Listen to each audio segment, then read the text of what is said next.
What is up, gamers? Kashtira is about to hit the TCG metagame with Photon Hypernova at full force, and it's looking to be quite pricey, so I'm here to explain to you how the deck works and whether you should pay that price. I know a lot of you are probably gonna be already familiar with what Kashtira does, because the deck is releasing relatively soon. I'm sure some of you have looked into it already, but quickly, just so we're all on the same page, I want to give a quick introduction how the Kashtira archetype is going to work after Photon Hypernova, and I feel like the best way to show that is to just go over the standard mainline combo that the deck is going to do, just so you know what to expect from it, whether you're going to play it or not. I think this is going to be helpful to all of you, so we're quickly going to go over that. What goes to show is that all you need is one Kashtira unicorn, and I'm going to show you how it works. So you're going to special unicorn. This is an old card. You guys know how it works. You're gonna go grab yourself a new card, number 1, a secret rare. Target a Kashtira monster you control. Special summon a Kashtira monster with a different attribute from your deck in defense position. Also, you cannot special summon monsters from the extra deck for the rest of the turn except XYZs. If this card becomes banished, you can add a banished Kashtira card except itself back to the hand. Now, this is going to be called Kashtira Theosis in the TCG, I believe. It has a slightly different name, but anyways, you're gonna use that and summon Fenrir from the deck. The Old Faithful is gonna grab you a new main deck monster, Kashtira Riseheart, which is a level 4 warrior that special summons itself if you have a Kashtira, but lets you change its level to 7 by banishing a Kashtira card from your deck for cost, and then even banishing the top 3 cards of your opponent's deck face down. So we're gonna overlay into the new rank 7 before we do that. Special summon Riseheart, and then we're going to use Riseheart's effect.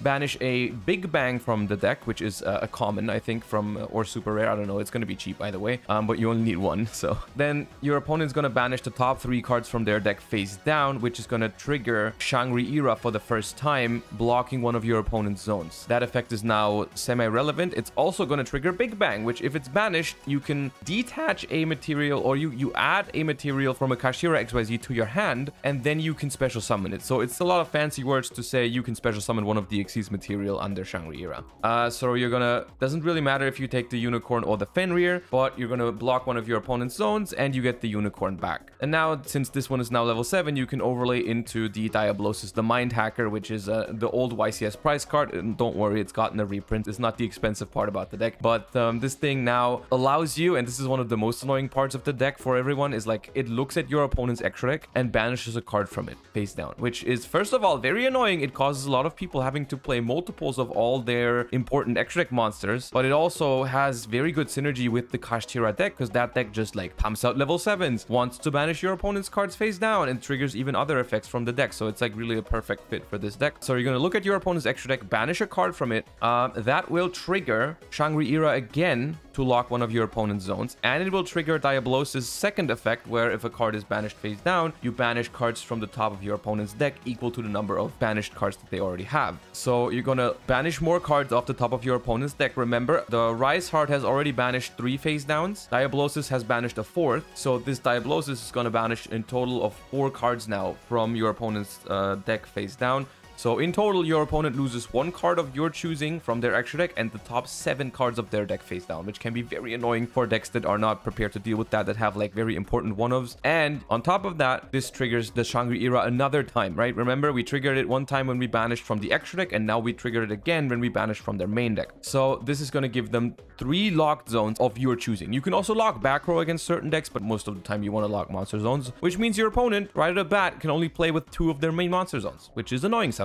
Now here is where, if you only started with Unicorn, you can make the new Xyz monster, the Riseheart, right? The Riseheart is the one that is a macro Cosmos and also has a quick effect to banish your opponent's cards. However, if you overlay on top of the Shangri-Ira, you of course lose those locked monster zones. So you would like to keep that around. However, in the 1 card combo, you cannot keep it around unless you skip making the Riseheart. The deck is super consistent and has a whole bunch of possible extenders that you could have drawn in the beginning to make it happen regardless. Like if you had any of these cards in the beginning of the combo in addition to your unicorn, or even other 2-card combinations, there's like various, like you can draw Fenrir plus Birth, for example. I'm pretty sure works as well. If you had the Kashtira Theosis already, of course your unicorn search could have grabbed Birth, which is then an extender. If you had the field spell already, you could have grabbed an extender in the form of Scareclaw Kashtira. If you open the Scareclaw Kashtira, that's an extender. So if you had any of those extenders, you would be able to put another monster up here and make the Arise Heart on top of that. If you have an extender though, you're going to summon the Arise Heart a little bit earlier alongside the combo, because then as you start banishing cards from the deck, you can attach them to Arise Heart to make sure it has 3 materials to be able to banish a card immediately. For the most part, this is the standard Kashtira end board, which is then in your opponent's standby phase also going to trigger the Shangri Era again to summon either a Fenrir or a Unicorn for further interruption. It's a really annoying board. It's a really annoying combo to deal with because it takes cards from your extra deck, it takes cards from your main deck, it locks your zones, it puts up a macro Cosmos. It's a really strong combo in itself, but it is also kind of streamlined. Like, the deck always does exactly this pretty much. There's not that much variety in what it does from what I've seen so far. And it's also, as you've noticed, while it is very annoying to deal with because of locking zones and banishing cards from your deck and extra deck, it has no negates.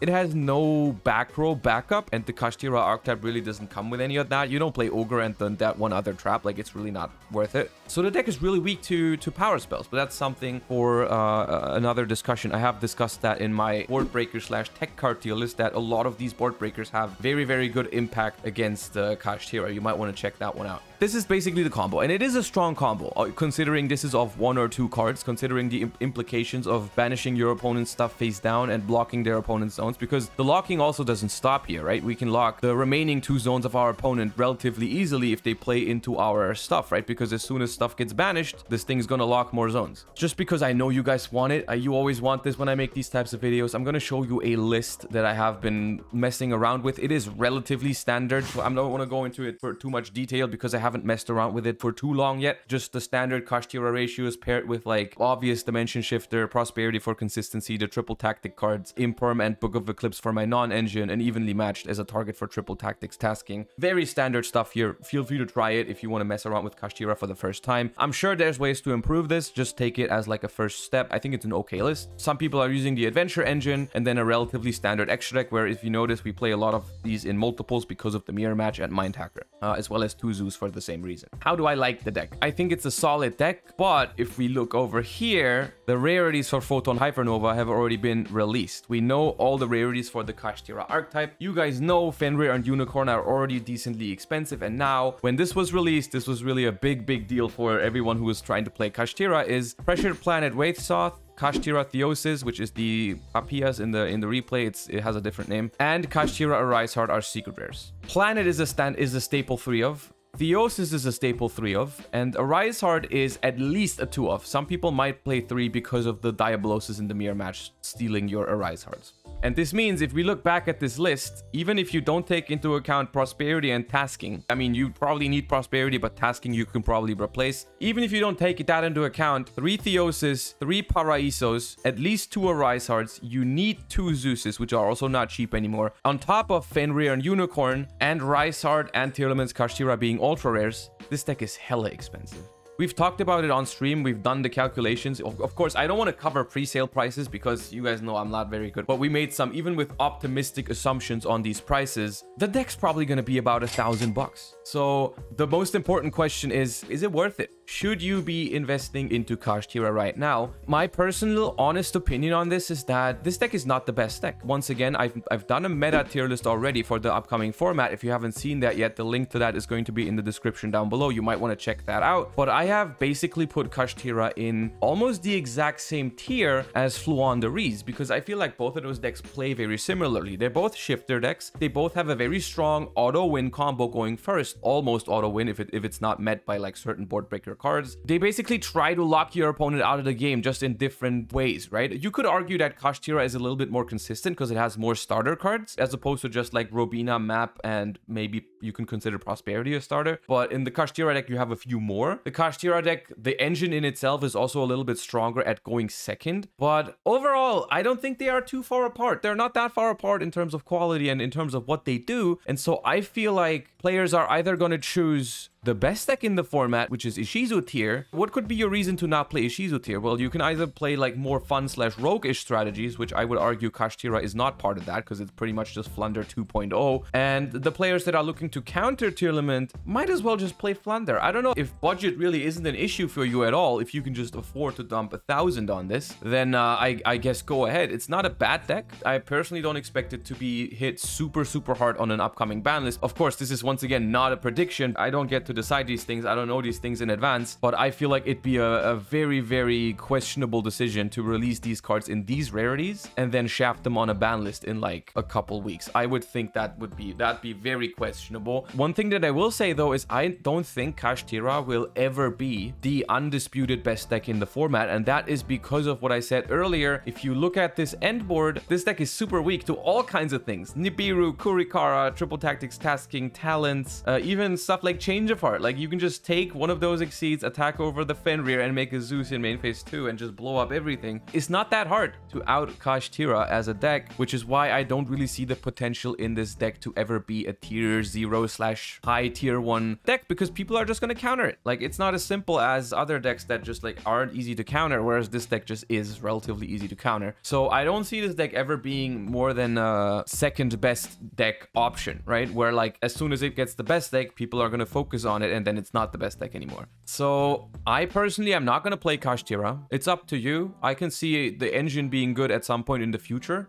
but for now, I am rather disappointed by these rarities. So I'm just not going to touch it. And I will say one thing. If it was the best deck, I would still play it. I would hate it. I would hate the fact that they would make me pay that much money for the best deck in the format. It would feel very much like a pay-to-win situation, which would be awful. But thankfully, actually, I mean, that's the one good thing about all of this. We are not forced to play this deck because it is not the best deck in the format right now, which I guess is a positive in all of this, right? Yes, it's unreasonably expensive. Absolutely. Yes, the rarities in the OCG were a lot better. The old problem, we know. I don't want to get into too much detail right now, but at least it's not the best deck. We don't have to pay for this if we don't want to. The only downside of this entire situation, in my opinion, is that it's kind of a feels bad situation for the people that have invested into Kashtira cards before Photon Hypernova because they were looking forward to this deck, buying Fenrirs and Unicorns. I feel sorry for you if you did that and you now don't want to follow up and spend all the rest of the money, but hey, it's unfortunately sometimes how it goes if you decide to pick up cards before you actually need them. I hope you enjoyed that. I hope this gives you a good